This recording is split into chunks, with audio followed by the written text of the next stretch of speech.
오늘 말씀의 제목은 정직한 자의 기도는, 이런 말씀 제목 가지고 함께 말씀을 나누고자 합니다. 장로님께서도 기도하셨지만 지금 이 시간도 산불 때문에 또 고통받고 있고, 또 우크라이나에서는 러시아군의 침공을 인해서 또 항전하는, 또 고통받는 그런 시간들이 계속되고 있습니다. 저희들은 또 오미크론, 코로나 때문에 안팎으로 이렇게 싸우고 있는데, 이 모든 싸움 중에 주님의 은혜가 좀 함께 하시기를 우리 장로님이 기도하신 것처럼 우리 성도님들이 함께 기도하고 있는 줄 믿습니다. 그 놀라운 사랑을 속히 이루어 주셔서 모든 사람들이 위로받기를 원합니다. 오늘 솔로몬 왕의 잠언을 통해서 저희들이 한번 주님의 은혜를 한번 생각해 보고자 합니다. 솔로몬 왕은 자신이 왕의 자리에 오르기 위해서 간절히 하나님께 바랬던 기도가 있습니다.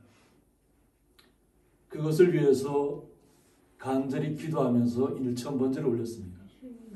그리고 그 일천번제를 드렸을 때 하늘에서 불이 떨어졌습니다. 이 하나님의 응답입니다.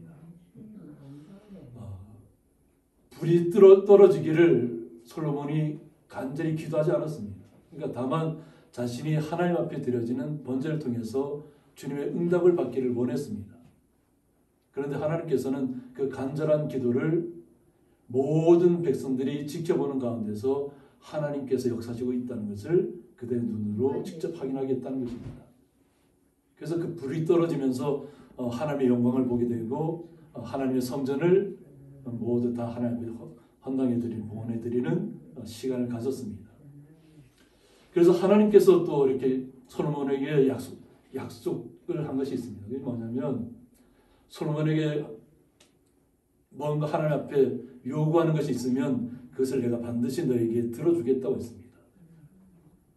근데 솔로몬 왕이 구한 것은 자신의 장수도 아니었고 자신의 왕권도 아니었고, 오직 자신은 나이가 어리다고 하는 거죠. 자기는 지금 연수하니까 백성을 잘 인도해 나가야 되는데 그 백성을 인도해 나갈 지혜가 없다는 것이죠. 그래서 하나님의 백성들을 잘 이끌어 나갈 수 있도록 자신에게 지혜를 달라고 했습니다. 그것이 자신의 소원이었다고 하는 것이죠. 그래서 솔로몬이 하나님 앞에 지혜만을 구했을 때 주님께서 그에게 지혜를 허락하셨고, 그가 구하지 아니한 것까지도 다 허락해 주셨다고 했습니다. 그래서 그를 통해서 강대한 나라가 되었습니다. 그런데 그의 아들 때에서부터는 나라가 무너지는 결과를 빚습니다. 솔로몬은 자신이 겪었던 일들을 오늘 잠언을 통해서 말씀하고 있습니다. 이 말씀을 그대로 받아들여서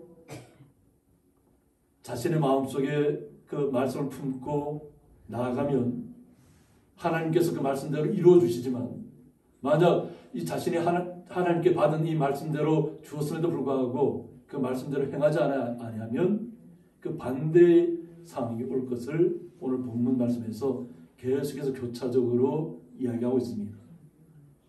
그래서 왕권을 가지는 것이 중요한 것이 아니고 그 왕권을 어떻게 행사하는 것이 중요한 것입니다. 자신에게 필요한 것이 왕권이 아니라 주님께서 주시는 지혜가 되어야 될 것을 간구하는 것이 어떤 왕의 자세일 줄 믿습니다. 나라를 다스리는 사람들이 자신의 어떤 권력을 위해서 투쟁하는 것이 아니라 정말 자신에게 맡겨진 백성들의 마음을 위로하고, 백성들이 얼마나 어려운 환경 가운데 있고 이 전염병 가운데서 놀랍게 고통받고 있는 백성들을 어떻게 하면 위로하고 그들을 세워줄 것인가를 고민해야 될 왕들이, 그렇게 하지 않는다면 나라는 결국은 분열되고 말 것이고, 결국은 하나님께서 원치 않는 길을 가게 되면 그 자신들의 왕권도 결국 사라지는 결과를 빚게 될 것입니다. 솔로몬이 보면 자신의 아들들에게 주고 싶은 말씀이에요. 이 말씀. 자신의 왕권을 이어갈 자손들. 그러면 우리 성도님들은 솔로몬이 자신의 자녀들을 향한 이야기를 하나님께서 우리를 향한 말씀으로 받아들인다면 또 우리 성도님들에게도 놀라운 은혜가 임할 줄 믿습니다. 그래서 오늘 15장에서는 유순한 대답은 분노를 시게 한다고 했습니다. 무언가 자신에게 질책하고 자신을 비난하고 경계하는 소리가 들어온다 할지라도 이것이 자신을 향한 자신을 바로 세우게 한 뜻이라는 것을 잘 알고 그 대답을 부드럽게 한다면 큰 분노가 일어났다 할지라도 그 분노를 시기할 수 있다는 거예요. 그래서 오늘 유순한 대답은 마안의 라크라고 합니다. 그래서 부드럽고 온화한 대답을 이야기한다. 대답을 할 때 부드럽고 온화한 말을 사용해야 된다는 것입니다. 그래서 오늘 겸손하고 상냥한 답변으로 볼 수 있다고 이렇게 신학자들이 이렇게 해석해 놨습니다. 그러니까 오히려 겸손하다는 것은 우리가 겸손에 대해서 오해를 잘못하면 다른 사람에게 가서 뭐 굴종하고 뭐 엎드리고 뭐 절하고 그러면서 자신을 이렇게 낮추는 것이 무조건 겸손이라고 생각할 수 있는데 진정한 겸손은 그런 겸손이 아니에요. 우리는 하나님 앞에서는 항상 우리의 모든 것을 정말로 간절히 구할 수 있는 것이 있어야 될 줄 믿습니다.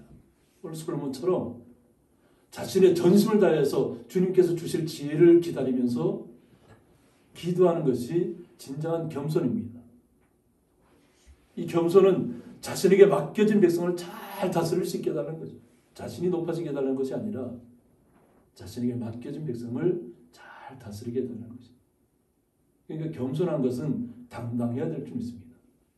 뭐 남 앞에 가서 머리를 수그리고 엎드린다고 해서 그것이 겸손한 것이 절대 아닙니다. 하나님 앞에는 우리가 온전하게 무릎을 꿇고 엎드려서 간구해야 되지만 악한 사람 앞에서는 거짓된 사람 앞에서는 난폭한 사람 앞에서는 온전히 주님을 신뢰하고 당당하게 그러나 대답은 겸손하게 온순하고 유순하게 대답해야 하는 것입니다. 뭐 거기서 그 남들이 우리에게 와서 막 우리를 막 짓누르듯이 한다고 할지라도 거기에 불안하는 것이 아니에요. 겸손은 당당하되 부드럽게 그 얘기를 할 수 있어야 됩니다. 이것이 진정한 겸손이라는 거죠. 우리 성도님들의 모습들이 그런 모습으로 나타나야 될 줄 믿습니다. 약한 자에게는 더욱더 섬기는 모습으로 그러나 강한 자에게는 더욱더 담대하고 주님의 말씀을 신뢰하고 그러나 흥분하지 않고 우리의 마음을 항상 주님 앞에 주님께서 나의 마음을 붙잡아 달라고 간구하면서 어떤 어려운 상황이 오더라도 부드럽게 어떤 상황에 대해서도 답변할 수 있는 것이 진정한 겸손인 줄 믿습니다. 이것이 바로 유순한 대답이라는 것입니다. 그래서 우리 성도님들이 항상 그런 마음의 평정을 유지하는 것이 가장 중요한 줄 믿습니다. 그런데 과격한 말은 노를 격동한다고 했습니다. 그러니까 과격하다는 것은 뭐냐면 상대방이 나한테 이야기가 들어오면 상대방에게 내가 뭐 배나 갑절로 막 같이 흥분해서 갚는 것처럼 해야 돼. 자기가 이기는 것으로 착각하는 사람들이 벌이는 일들입니다. 말싸움에 이긴다고 그것이 이긴 사람이 아닙니다. 우리는 언제든지 주님께서 오늘 솔로몬 왕을 통해서 하시는 이야기를 잘 이해하셔야 될 줄 믿습니다. 나를 비난하는 사람들에게 똑같이 흥분하고 똑같이 그들이 나의 멱살을 잡으면 내가 같이 멱살을 잡고 그가 주먹을 치면 내가 같이 주먹을 치는 것이 결코 좋은 해결책이 될 수 없습니다. 결국은 아무리 내가 옳고 정당할지라도 그가 행했던 똑같은 난폭한 행동을 같이 행한다면 나도 그와 똑같은 사람이 되는 것입니다. 비록 내가 맞을지라도 우리의 마음속에서는 정직한 말을 해야 되고 주님께서 주시는 말씀을 온전하게 우리의 마음속에 주신 말씀을 나타내야 될 줄 믿습니다. 그렇게 할 때 주님께서 우리를 보호하시고 더욱더 존귀한 자리로 이끌어 가실 줄 믿습니다. 그래서 이 가격하다는 건 굉장히 난폭하다는 것입니다. 포악하다는 겁니다. 그러니까 자신이 하고 싶은 대로 짓누르려고 하는 거죠. 상대방의 마음은 전혀 생각하지 않는 것입니다. 그래서 결국 이것은 다 상대방에게 똑같은 것을 격동시킬 수밖에 없다는 것입니다. 그래서 지혜 있는 자의 혀는 지식을 선히 베풀고 미련한 자의 입은 미련한 것을 쏟는다고 했습니다. 미련하다는 것은 결국은 생각이 없다는 것과 같습니다. 그냥 내 생각대로 하겠다는 거죠. 하나님의 말씀은 안중에도 없고 그냥 내가 당한 것만큼 갚아주겠다는 생각. 그것처럼 미련한 것이 없습니다. 미련한 사람들은 자신이 미련한 것을 모릅니다. 자신이 더 강한 말을 하고 더 욕을 하고 더 난폭한 말을 하면 사람들이 자신을 인정해 줄 줄 착각하는 경우가 너무 많아요. 결국은 자신이 뱉은 말 때문에 자신에게 올무가 걸 수 있는 그런 상황을 미련한 자라고 하는 것입니다. 우리는 주님의 말씀을 온전히 신뢰해야 될 줄 믿습니다. 주님께서 우리에게 주시는 말씀은 고귀하고 보석 같은 말씀들로 가득 채워져 있습니다. 아무리 큰 원석이 있다 할지라도 원석으로 있을 때는 값어치가 없습니다. 그것을 다듬어서 보석의 빛깔을 내고 아름다운 모양을 나타냈을 때 진정한 가치가 있습니다. 하나님의 말씀도 마찬가지입니다. 주님의 말씀을 신뢰한다면 주님의 말씀대로 우리의 삶을 변화시키길 바라십니다. 주님께서 우리를 바라보고 있다는 것을 느끼셔야 될 것입니다. 주님께서는 우리를 향해서 항상 보고 있다는 것입니다. 여호와의 눈은 어디서든지 악인과 선인을 감찰하고 계신다고 했습니다. 많은 사람들이 착각하는 경우가 여호와 하나님은 우리를 보지 못하는 것으로 착각하는 것이에요. 주님께서 우리와 함께하지 않는 것으로 착각하는 것입니다. 내가 아무리 많은 악을 행해도 하나님께서는 거기에 반응하지 않는다고 생각하는 것이에요. 그런데 하나님께서는 항상 선한 사람만 바라보는 것이 아니라 악한 사람도 동일하게 똑같은 기준으로 바라보고 있다는 것입니다. 하나님은 급하게 이렇게 모든 것을 처리하시는 분이 아니에요. 악한 사람이 얼마나 더 악하게 행동하는 것까지 다 지켜보시고 정말로 도저히 어쩔 수 없는 상황까지 지켜보시는 것입니다. 그래서 모든 사람들이 이 사람은 모든 사람들이 다 사라져야 할 사람이라고 믿는다면 하나님께서도 이미 그것을 다 감찰하고 계시다가 결국 심판하실 것이라는 겁니다. 그래서 하나님께서 말씀을 통해서 수월에 대해서 무적행에 대해서 얘기하고 있는 것입니다. 영원토록 불못에 들어갈 무적행을 준비해 놓으셨다는 수월을. 그러므로 우리가 성도님들은 이 땅에서 살아갈 때 주님께서 주시는 말씀을 잘 이해하셔야 될 줄 믿습니다. 아무리 지금 악한 사람들이 강대하게 모든 것을 처리하려고 난폭한 모습으로 변해가고 있다 할지라도 하나님께서 이미 지켜보시고 계시고 있고 어떻게 하나님께서 처리하실지를 준비하고 계실 줄 믿습니다. 그러므로 우리 성도님들은 항상 온순한 마음을 우리가 유지해야 될 줄 믿습니다. 그래야만 우리가 말을 할 때 온순해질 수 있는데 그 온순하다는 뜻이 여기서 뭐라고 하냐면 마르페 라시온이라고 합니다. 근데 이 말씀의 뜻이 뭐냐면 치료하다, 위로하다는 뜻을 갖고 있습니다. 온순하다는 것은 뭐냐면 내가 나의 말을 통해서 상대방을 치료한다는 것입니다. 우리의 한마디 말을 통해서 위로한다는 것입니다. 마음이 상한 자에게 그 상한 마음을 위로해 주셔야 됩니다. 고통 속에 있는 사람에게 그 고통을 좀 함께 감당해 내셔야 한다는 거죠. 그래서 상처받은 심령을 치료하고 위로해서 그 마음의 평화를 되찾아주는 것을 오늘 온순한 혀라고 합니다. 우리 자신만 주님 안에서 평화롭게 살아간다고 해서 끝난 것이 아니라 하나님께서 우리의 삶도 정말 기나긴 정말 고통의 삶 속을 우리가 걸어 나왔잖아요. 지금. 근데 그 속에서 주님께서 우리를 붙잡아 주신 것입니다. 그러니까 주님께서 나를 그 고통 속에서 건져내신 것처럼 우리 성도님들도 그와 같은 고통 속에서 힘들어하는 분들이 있다면 그 힘들어하는 분들을 같은 심정을 가지고 같은 신령을 가지고 그들을 치료하고 위로하고 새롭게 변화시킬 수 있는 시간들을 우리 성도님들이 기도하면서 그것을 실천해 나가야 될 줄 믿습니다.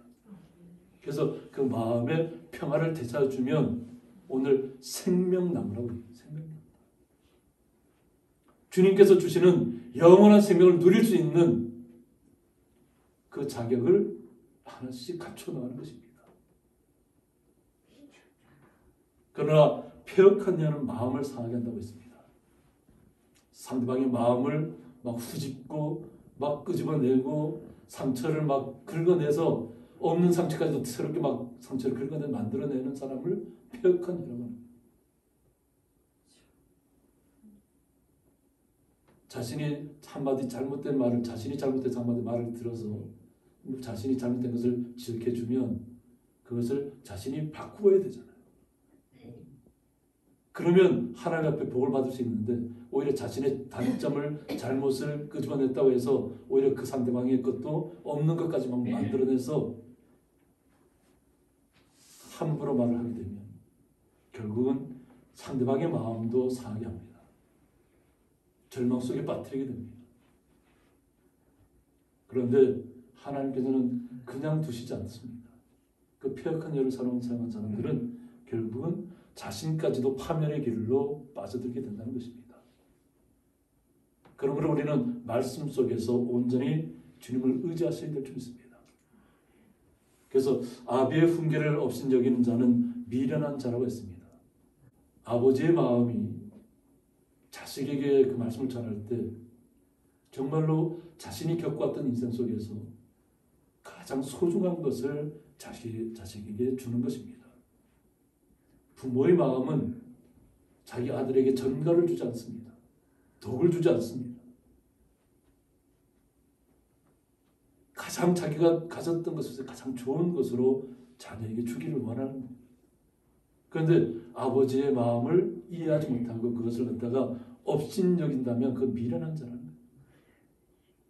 경계를 받는 자는 슬기를 얻을 자라고 했습니다.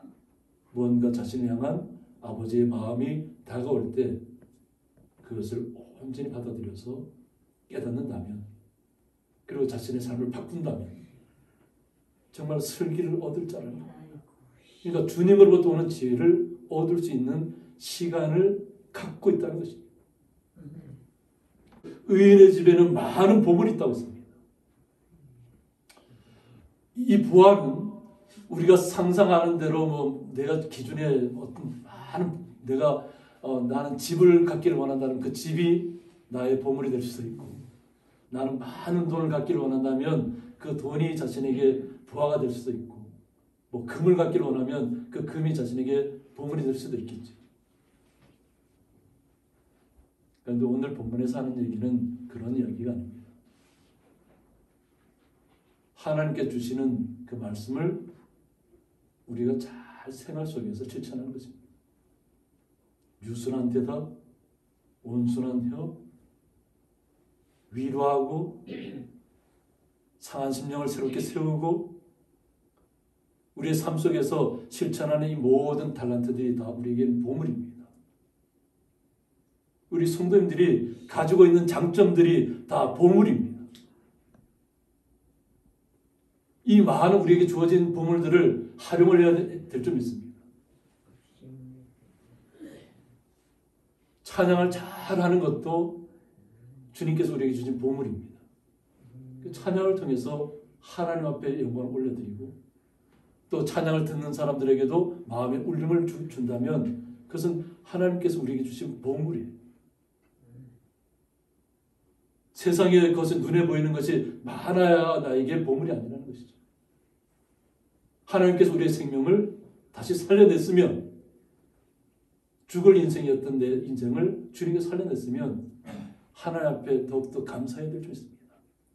죽을 수밖에 없었던 인생인데 하나님께서 새로운 생명을 더하여 주셨다는 것이죠. 그러면 생명을 받은 사람들은 더 아름다운 모습으로 이 땅에서 살아가야 됩니다. 주님의 나라에 이르기 전까지. 그런데 악인의 소득은 고통이 된다고 했습니다. 마음에 상대방을 위로할 마음도 없고 상대방의 마음을 후집을 생각만 하고 상대방이 어떻게 하면 무너뜨릴 것만 생각하는 사람들은 그들에게 아무리 많은 소득이 들어와 있어도 뭐 쌓아놓을 것이 없을 만큼 많은 것이 갖춰져 있다고 할지라도 오히려 그것이 자신들에게 고통이 된다는 거죠. 부자는 그 많은 재물 때문에 잠을 자지 못한다고. 오히려 가난한 자는 잠을 잘 자는데, 가난하다고 해서 그냥 우리가 생각하는 그런 가난은 뭐냐면 하나님께서 우리의 마음속에 와 있는 가난, 세상적인 가치관에서 따지는 그런 많은 것은 없지만 마음속에는 주님께서 주시는 은혜로 충만한 삶을 누리는 것이 진정한 가난한 사람이, 마음이 가난한 사람. 그러니까 주님의 사람들은 편안하게 모든 생활 속에서 평안함을 유지할 수 있습니다. 고요함을 유지할 수 있습니다. 그런데 악한 사람은 자신의 주위에 아무리 많은 것이 있어도 그것이 자신에게 고통이 된다. 그래서 우리가 말씀을 들을 때 잘 이해하시고 깨달으셔야 될 줄 있습니다. 그래서 지혜로운 자의 입술은 지식을 전파하여도 미련한 자의 마음은 정함이 없다고 했습니다. 자신이 무엇을 행하는지도 알지 못하기 때문에 그렇습니다. 마음에 자신이 미련한 자가 자신이 미련한 것을 안다면 고치겠죠, 생활 습관을. 근데 자신은 미련하다고 전혀 생각하지 않고 있기 때문에. 우둔한 자가 자신이 우둔하다고 스스로 생각할까요? 절대 그렇지 않습니다. 그래서 악인의 제사는 여호와께서 미워하신다고 했습니다. 아무리 많은 재물을 가지고 와서 눈앞에 많은 것을 하나님 앞에 드리는 것처럼 한다고 해도 그것은 거짓된 제사라는 거예요. 하나님께서 언제 그 많은 재물을 갖고 오라고 얘기한 적도 없다는 거죠. 우리의 마음을 드려야 될 거룩한 성도들이 거짓된 자신의 모습을 위장하고 포장해서 거짓 크리스찬으로 나타나는 사람들이 너무 많습니다. 다른 사람에게 인정받기 위해서 자신을 포장하는 것이죠. 크리스찬이라고. 그런데 그것이 드러날 때는, 가면 쓴 것이 드러날 때는 결국은 그리스도인에게 모욕감을 주는 것이잖아요. 그 사람들. 그래서 그들이 아무리 많은 재물을 가지고 갖다 하나님 앞에 바쳐도 그것은 여호와께서 미워하신다. 결국 받지 않으신다는 것입니다.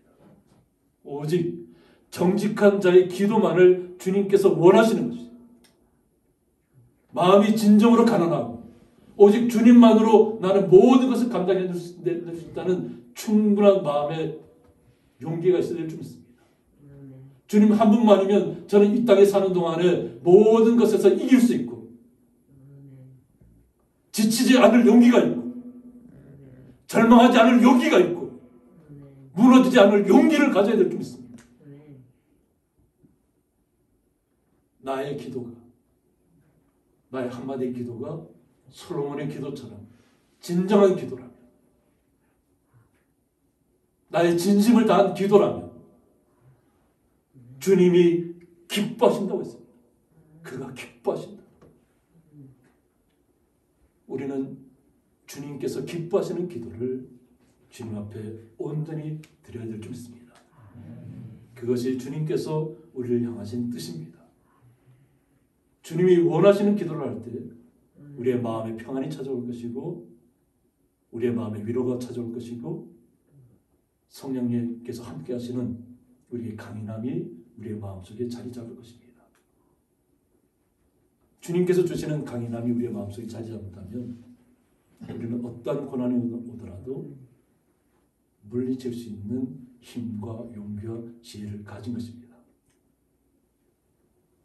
결코 우리의 성도들은 어떤 어려운 상황이 오더라도 무너지지 않는 진실한 기도를 주님 앞에 드리는 그래서 주님께서 기뻐하시는 놀라운 일들을 날마다 이루어 가시기를 주님의 이름으로 축복합니다. 함께 기도하겠습니다. 정직한 자의 기도는이라는 말씀을 통해서 솔omon 왕이 자신의 다음 왕위를 물려받을 자녀들에게 주고 싶었던 말씀을 오늘 말씀을 통해서 다시 한번 저희들이 은혜를 받고자 합니다. 저희들은 부족한 가운데 있지만 오히려 저희들이 이 부족함이 오히려 저희 주님께서 기쁨이 되게 하여 주셨고 우리의 연약함이 주님께서 우리를 강건함으로 이끌 수 있는 놀라운 능력이 될 수 있도록 우리의 약함을 자랑할 수 있는 귀한 성도가 되게 하여 주옵소서.